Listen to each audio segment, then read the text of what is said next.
안녕하세요. 최근 국내 보험 시장에 정말 흥미로운 소식들이 많습니다. 네, 맞아요. 뭐 법원 판결부터 기술 혁신, 또 정책 변화까지 다양한데요. 오늘 저희는 이 정보들 속에서 딱 핵심만 뽑아서 여러분께서 보험 시장의 큰 흐름을 좀 쉽고 명확하게 파악하실 수 있도록 도와드리겠습니다. 네. 오늘 이야기들은 크게 보면 한 세 가지 축, 그러니까 기술 혁신, 인구 변화, 그리고 소비자와 노동자의 권익 변화, 뭐 이렇게 나눠볼 수 있겠네요. 네, 맞습니다. 이게 복잡해 보이는 뉴스들 같지만 그 속을 이렇게 좀 들여다보면 우리 생활하고 아주 밀접한 변화들이 숨어 있거든요. 오늘은 특히 일반 시민들께서 이해하기 쉽도록 핵심적인 내용하고 그 의미를 좀 명확한 발음과 문장으로 전달하는 데 집중해 보겠습니다. 좋습니다. 그럼 먼저 법원 소식부터 짚어보죠. 이게 꽤 오래전 일이더라고요. 2013년 SK 하이닉스 중국 공장 화재, 이거 관련해서 배상 판결이 최근 대법원에서 나왔습니다. 네. 시공사였던 성도 ENG가 128억 원을 배상해야 한다. 이런 내용이죠. 그렇습니다. 이게 사고 이후에 성도 ENG가 배당을 실시했는데 그 이익에 대해서도 책임을 물은 판결입니다. 뭐 중국 민법이 적용된 점, 또 모회사의 감독 책임 이런 것들이 법적인 쟁점이었고요. 아하, 다만 그 배상금 지급이 늦어진 데에 대한 이자, 그러니까 지연손해금 부분은 다시 따져보라고 이렇게 돌려보냈습니다. 그렇군요. 어떻게 보면 기업 활동하고 그 책임 범위에 대해서 좀 생각할 거리를 던져주는 그런 판결입니다. 자, 다음은 보험 판매 채널의 변화인데요. 특히 토스 인슈어런스. 와, 성장이 정말 놀랍습니다. 네.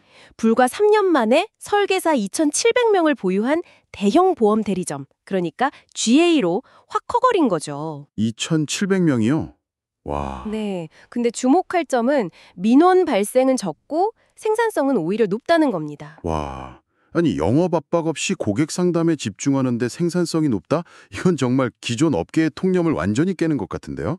어떻게 그게 가능했을까요? 혹시 뭐 토스 앱 데이터 활용, 이런 기술적인 부분이 비결인가요? 바로 그 지점입니다.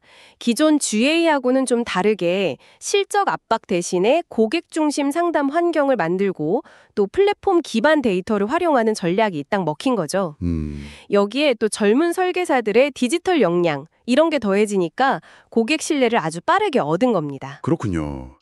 이게 바로 기술이 판매 방식 자체를 바꾸고 있는 아주 대표적인 사례라고 할 수 있겠습니다. 이런 새로운 기술 기반의 판매 방식이 막 등장하는 한편 기존 보험 상품의 운영 방식, 특히 자동차 보험에서도 소비자 목소리가 커지고 있어요.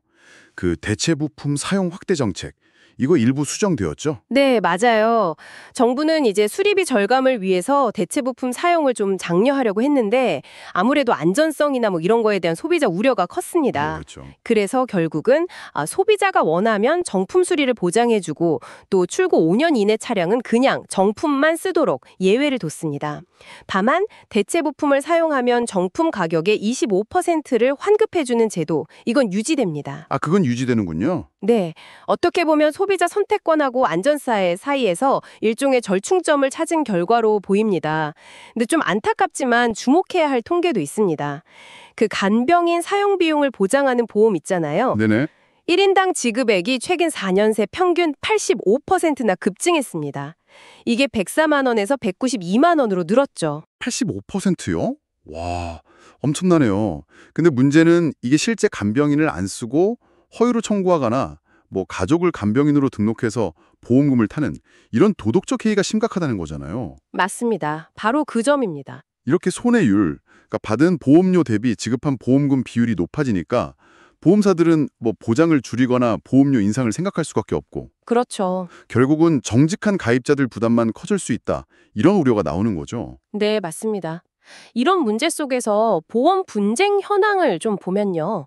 올해 상반기 주요 5개 손해보험사의 분쟁 조정 신청 건수는 뭐 약간 줄긴 했어요. 1.9% 정도? 하지만 여전히 보험금 지급 관련 분쟁이 76%로 대다수를 차지합니다. 여전하군요. 네, 회사별로는 좀 엇갈렸는데 DB 손보는 줄고 메리츠 화재는 늘고 뭐 이런 차이는 있었습니다. 그런데 이런 분쟁이나 아까 말씀하신 간병보험금 문제 해결에 혹시 기술이 도움이 될 수도 있겠네요.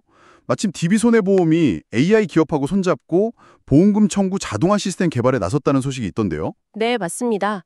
AI를 활용해서 서류 분석하고 지급 심사를 자동화하는 거죠. 보험연수원의 AI 교육 과정도 인기가 아주 높다고 하니까 업계 전반의 디지털 전환이 상당히 빨라지고 있습니다. 오. 그리고 이 AI 도입은 단순히 효율성 문제만이 아니라 아까 말씀하신 그 간병보험금 허위 청구 같은 문제를 탐지하고 방지하는 데도 기여할 수 있거든요. 그래서 보험사 손해율 관리나 정직한 가입자 보호에도 중요한 역할을 할 것으로 기대됩니다. 그렇군요. 기술이 그런 문제 해결에도 쓰일 수 있겠네요. 그리고 인구 구조 변화, 특히 고령화, 이것도 보험 시장에 큰 영향을 주고 있죠. 사망보험금이나 연금보험금을 살아있을 때 요양비로 쓸 수 있게 하는 방안이 추진된다고요. 네, 그렇습니다. 고령화가 점점 심화되면서 보험의 역할이 단순히 사후 보장, 이걸 넘어서 생전의 복지 서비스로 확장되는 추세입니다. 그래서 생명보험사들이 직접 요양시설을 짓기도 하고 또 연금이나 건강관리하고 연계된 그런 서비스형 상품 개발에 나서는 것도 다 같은 맥락입니다. 아, 보험이 이제 종합금융복지 서비스 플랫폼으로 진화하는 모습이죠? 마지막으로 두 가지 소식만 짧게 묶어보겠습니다. 먼저 MG의 손해보험이 예별손해보험으로 이름을 바꾸면서 재편에 나섰습니다. 네. 그래서 이제 같은 브랜드를 쓰던 새마을금고공제는 이미지 쇄신이나 디지털 전환에 집중할 여지를 얻게 된 셈이고요. 아, 그렇군요. 분리가 되는 거네요. 그럼 다른 하나는 뭔가요? 다른 하나는 국회 소식인데요. 보험 설계사나 택배기사처럼 회사에 소속되지 않고 일하는 분들, 노무 제공자라고 하죠. 네, 특수고용직. 이분들을 건강보험 직장가입자로 포함시키자는 법안이 발의됐다는 소식입니다. 오, 형제는 지역가입자라서 보험료 전액을 본인이 부담하는데 이 불균형을 해소하려는 움직임이죠. 이건 정말 특수고용직 노동자 권익 보호 차원에서 중요한 논의가 되겠네요. 그렇죠. 상당히 의미 있는 움직임입니다. 자, 오늘 살펴본 것처럼 보험 시장은 정말 기술, 인구, 정책 이런 세 가지 큰 파도 속에서 끊임없이 변화하고 있습니다. AI 도입이 빨라지고 고령층 대상 서비스가 진화하고 또 소비자와 노동자 권익 증진을 위한 노력들 이런 것들이 눈에 띄는 흐름인 것 같습니다. 네, 맞습니다.